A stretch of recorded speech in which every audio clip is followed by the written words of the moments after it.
It's very important that we know where we are and what we're doing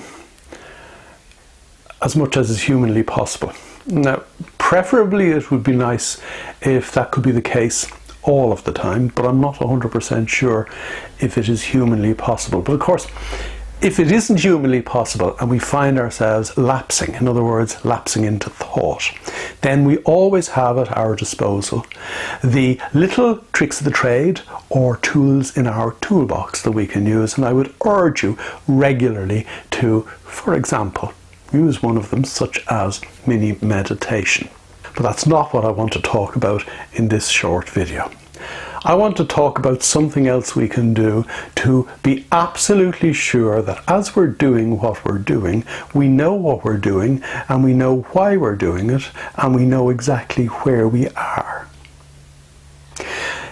You can, if you like, after this, Google the Alexander technique. It is an old technique, but that doesn't mean it isn't a good technique.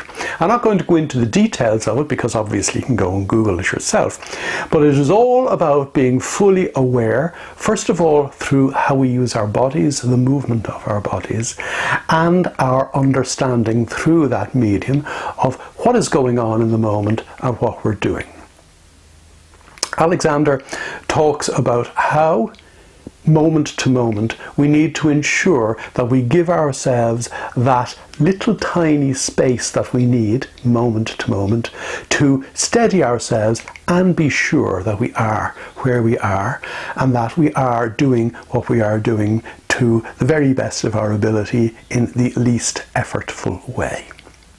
He uses the analogy of the way in which, just before it pounces, a cat pauses. So when I talk about the cat's paws in this particular video today, I'm talking about P-A-U-S-E, not P-A-W-S. Sorry, couldn't resist it. What we need to do is do what comes to us naturally as, you must remember, animals. When we were confronted by a man or woman eating beast in centuries or millennia gone by, we would in that split second, and it really only is a split second,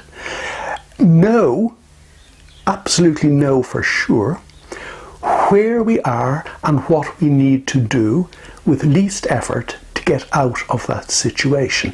This is what our subcortical brain does. This is what used to be called the emotional pathway of the brain does, the fear, motivation and reward pathway of the brain.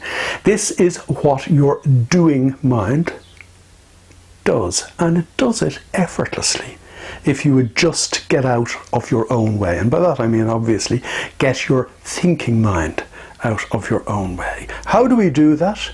We actually stop, become aware, realize. It's like self-realization. Know, be, and do.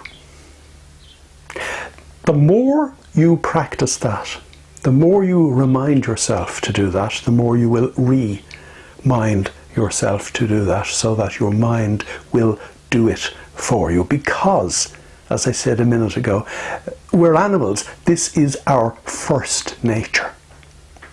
So what you need to do is drop the baggage of your second nature, the conceptual rubbish that we drag around with us, by meditating, obviously, mini meditating, which I mentioned earlier on, and by stopping, pausing, realizing, being, and doing.